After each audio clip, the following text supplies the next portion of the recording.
தொடர்ந்து இந்த 5-6 நாளில் பார்த்துட்டு இருந்தோம்னாக்கா எல்லாரும் ஒவ்வொருத்தவங்களும் ஒவ்வொரு பெருமைகளை சொல்லியிருக்காங்க. ஒரு உதாரணத்துக்கு எடுத்துக்கிட்டோம்னாக்கா பெண் உறுப்பினர்கள் அதிகமாக இருக்கிறது இன்றைய ஆளுங்கட்சியில் தான் அப்படின்னு பெருமையாக பேசினாங்க.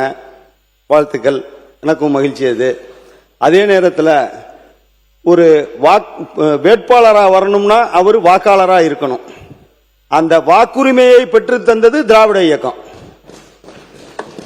அதனால அந்த திராவிட இயக்கத்தின் வழித்தொடர், ஏன்னா என்னோட தந்தையார் நீதி கட்சியில் இருந்தவர். அதனால அந்த நீதி கட்சி காலகட்டங்கள் என்ன சார்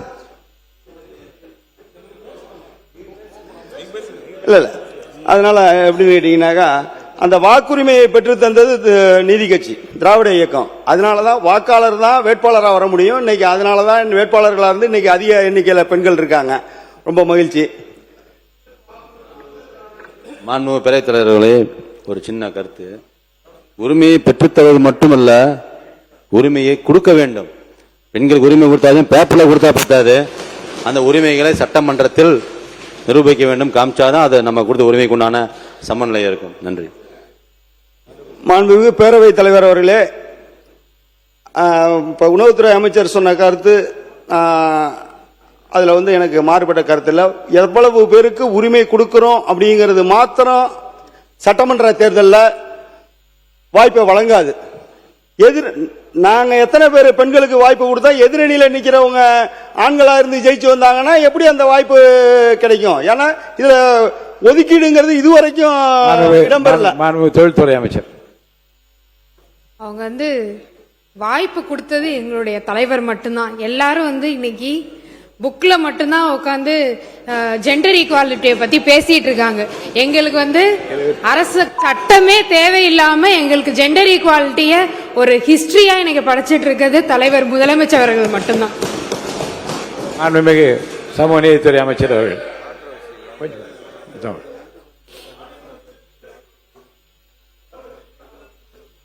மாண்புமிகு சமூக நீதித்துறை அமைச்சர், நீங்க பேசுங்க. மாண்புமிகு திராவிட முன்னேற்ற கழகத்தினுடைய சட்டமன்ற உறுப்பினர் அவர்கள் பெண்களுக்கு வாக்குரிமை கொடுத்தது நீதி கட்சி, திராவிட இயக்கம் என்று சொன்னார். அதில் எந்த மாற்று கருத்தும் இல்லை. ஆனால் அதற்கு முன்பு இந்தியாவிலே சொத்துக்கள் வைத்திருந்தால்தான் வாக்குரிமையே என்று இருந்தது. அதை மாற்றியவர் புரட்சியாளர் அம்பேத்கர் அவர்கள். ஒவ்வொரு மனிதனுக்கும் ஒரு வாக்கு, அந்த ஒரு வாக்கும் ஒரே மதிப்பு. பணக்காரன், ஏழை, மேல் சாதி, கீழ் சாதி, பெண், ஆண் என்று இல்லாமல் ஒவ்வொரு வாக்கும் ஒரே மதிப்பு என்கின்ற அந்த மதிப்பை உருவாக்கியவர் புரட்சியாளர் அம்பேத்கர் என்கின்ற செய்தி இந்த அவையில் சொல்ல கடமைப்பட்டிருக்கிறேன். நன்றி, வணக்கம். மாண்பு உறுப்பினர் பூண்டி கலைவாணர், மாண்பு உறுப்பினர் வேலுமணி அவர் பேசுறேன். மாண்புமிகு பேரவைத் தலைவர் அவர்களே, பெண்களுக்கு யார் முக்கியத்துவம் என்று விவாதம் நடைபெற்றுக் கொண்டிருக்கிறது. அமைச்சர் கூட சொன்னாங்க, பெண்களுக்கு யார் முக்கியத்துவம் கொடுத்தாலும் அது வரவேற்கக்கூடியது. எங்கள் புரட்சித் தலைவி அம்மா அவர்கள் அதிகமா பெண்களுக்கு அதிகமான திட்டங்கள் தந்தாங்க. பெண்கள் கமாண்டா படையில் அதிகமான திட்டங்கள், அது பேரவைத் தலைவர் தெரியும். குறிப்பா உள்ளாட்சியிலே 50% இடஒதுக்கீடு கொண்டது புரட்சித் அம்மா அவர்கள். நான் தான் உள்ளாட்சி அமைச்சராக இருந்து சட்டத்தை அமல்படுத்தின. அன்னைக்கு அம்மா முழுமையா இருந்து சட்டத்தை அமல்படுத்தி தான் வீட்டுக்கே போனாங்க. ஆகவே அற்புதமான அதை கொண்டு வந்தவர் புரட்சித் தலைவி அம்மா அவர்கள். பூண்டி கலைவாணர், நீங்க பேசலாம். இங்க பார்த்து பேசுங்க. நீங்க பேச. மாண்புமிகு பேரவைத் தலைவர் அவர்கள், தொழில்துறை அமைச்சர் சொன்னாங்க, ரொம்ப மகிழ்ச்சி. ஏன்னு கேட்டீங்கன்னாக்கா இப்ப அதிகமான உறுப்பினர்கள் பெண் உறுப்பினர்கள் இருக்காங்கன்னு அவங்க சொன்னதுல எனக்கு மாறுபட்ட கருத்து இல்லை. இப்ப இருக்கிறதுல நீங்க அதிக பெண் உறுப்பினர்கள் இருக்காங்க. ஆனால் கடந்த திராவிட முன்னேற்ற கழக ஆட்சி காலத்தில் 23 சட்டமன்ற பெண் உறுப்பினர்கள் இருந்தது, இந்த அவையில் இருந்தார்கள். அதை நான் ஆணித்தரமாக பதிவு சொல்ல விரும்புகிறேன். அது மாத்திரம் இல்ல, அண்ணன் பேசினாங்க, எல்லா அமைச்சர்களும் வரிசையா பேசிட்டு இருந்தா ஒண்ணுக்கு நான் பதில் சொல்லணும். நான் பேச வேண்டிய சப்ஜெக்டை பேசுறதுக்கு வாய்ப்பு இருக்காது. இருந்தாலும் நீங்க கேட்டதுக்கு நான் பதில் சொல்லி ஆகணும். நான் என்ன சொல்றேன்னாக்கா, வாக்குரிமையை பெற்று தந்தது அம்பேத்கர், நான் மறுக்கல. அத எனக்கு எனக்கு அதுல நீங்க சொல்ற கருத்துல உடன்பாடு இருக்கு. அந்த அம்பேத்கர் அந்த சட்டம் இயற்றிய காலத்தில் நீதி கட்சிகள் இருந்ததா இல்லையா, வாக்குரிமைக்கு போராடியவர்கள் நீதி கட்சியை சார்ந்தவர்களா இல்லையா அப்படிங்கறத நீங்க அதை பார்த்துங்க. அதுக்கு மேல நான் அடுத்தது இன்னொன்னு நான் சொல்றேன். இப்ப இதுல இன்னொன்னு என்னன்னு கேட்டீங்கன்னா, இப்ப நான் என்னோட சப்ஜெக்ட்லயே நான் அதை எடுத்து வச்சிருக்கிறேன். நமது அவை முன்னவர் அவர்கள் நேற்று ஒரு இது சொன்னார், அதாவது நிலவரிய ரத்து செய்யறதா சொன்னார். அதை பத்தி நான் பேசணும். ஏன்னு கேட்டீங்கன்னா, அந்த நம்ம அமைச்சர் சொன்ன கருத்துக்கும் அதுக்கும் தொடர்பு இருக்கு அப்படிங்கறதுனால நான் அதை சொல்றேன். அந்த காலகட்டத்தில் நிலவரி கட்டினவங்களுக்கு மட்டுமே வாக்குரிமை இருந்த அந்த காலகட்டத்தை, அந்த நிலையை மாற்றியது அம்பேத்கர் எழுதிய சட்டம்னு சொன்னாங்க. ஆனா இப்ப நம்ம நிலவரிய ரத்து பண்ணோம்னாக்கா அதில் நடைமுறை சிக்கல்கள் நிறைய இருக்கு. நான் அதை பத்தி பின்னாடி வர்றேன். ஏன்னு கேட்டீங்கன்னா, இப்ப நான் இதெல்லாம் ஒண்ணுமே விளக்கமா சொல்றது என்னன்னு கேட்டீங்கன்னாக்கா, ஒண்ணு இல்ல, ஒரு குழந்தைங்கலாம் இப்ப எப்படின்னு கேட்டீங்கன்னா, அப்பாவை பத்தி கேக்குது, நீ எனக்கு என்ன பண்ண, நீ எனக்கு என்ன பண்ண அப்படின்னு. எங்க ஊர்ல ஒரு கவிஞர் ஒருத்தர் இருந்தாரு, அவர்கிட்ட ஒரு பையன் கேட்டான், நீ என்ன பண்ண எனக்கு அப்படின்னு. அவர் கவிஞர், அவர் பாணியில சொன்னார், என்ன செய்தேனா, என்ன செய்தேனா, உன்னையே செய்தேனா மகனே அப்படின்னாரு. அது மாதிரி இன்னைக்கு நம்ம எல்லாம் இங்க உட்கார்ந்து இருக்கிற நிலையை உருவாக்கி தந்தது திராவிட இயக்கம். உறுப்பினர் என்ன சொல்லுங்க. நீங்க அனுமதி இல்லாம பேச. ஆமா, கொஞ்சம் உட்காருங்க உட்காருங்க உட்காருங்க. மாண்புமிகு அமைச்சர், மாண்புமிகு அமைச்சர் உட்காருங்க. மாண்புமிகு அமைச்சர் சொல்லுங்க. மாண்புமிகு பேரவைத் தலைவர்களே, எது எப்படியோ தமிழ்நாட்டில் உள்ள அனைத்து பெண்களும் வாக்களித்து வெற்றி பெற்ற தலைவர் தான் எங்களுடைய தளபதி தலைவர் என்பதை நாங்கள் இங்கே பதிவு செய்ய கடமைப்பட்டுள்ளேன். மாண்புமிகு உறுப்பினர் வாங்க பேசு. மாண்புமிகு தாரகி பட் அவர்கள் பேசு. மாண்புமிகு பேரவைத் தலைவர் அவர்களே, ராஜீவ்காந்தி அவர்கள் தான் 18 வயசுக்கு மேலுள்ளவங்களுக்கு வாக்குரிமை கொடுக்கணும் என்ற சட்டத்தை கொண்டு வந்தது நாங்க தான் என்பதை இந்த அவையில் நான் பதிய விரும்புகிறேன். மாண்புமிகு உறுப்பினர் பூண்டி கல்வன், நீங்க பேசுங்க. நீங்க பேசுங்க. 21 வயதாக இருந்ததை 18 வயதாக மாற்றியவர் ராஜீவ் காந்தியாக இருக்கலாம், மாறுபட்ட கருத்து இல்ல, அதுல நான் மாற்றம் இல்ல.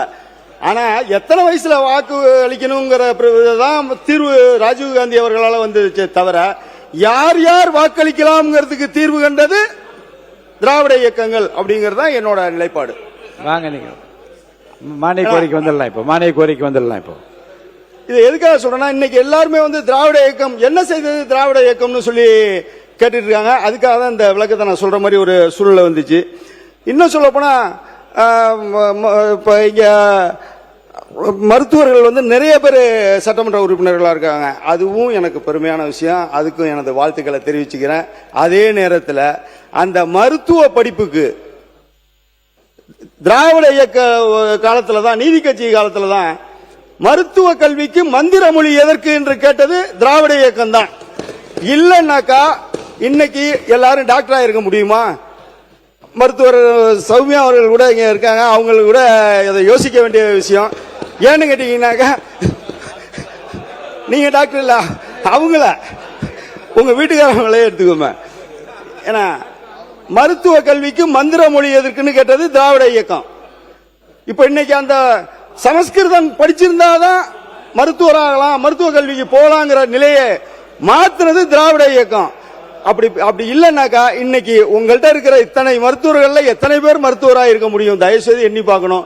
இதை எதுக்காக சொல்றேன்னா, அந்த மருத்துவ கல்விக்கு மந்திர மொழி எதற்குன்னு கேட்டது மாதிரி சமஸ்கிருதம் தேவையில்லைன்னு சொன்ன மாதிரி தான் இன்னைக்கு எங்களோட நிலைப்பாடு. நீட்டு தேவையில்லைன்னு சொல்றோம்.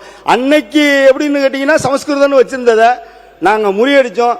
திருப்பி எப்படின்னு கேட்டீங்கன்னாக்கா, அதை நீட்டுங்கிற ஒரு இதுல கொண்டு வந்துட்டாங்க. தயவு செய்து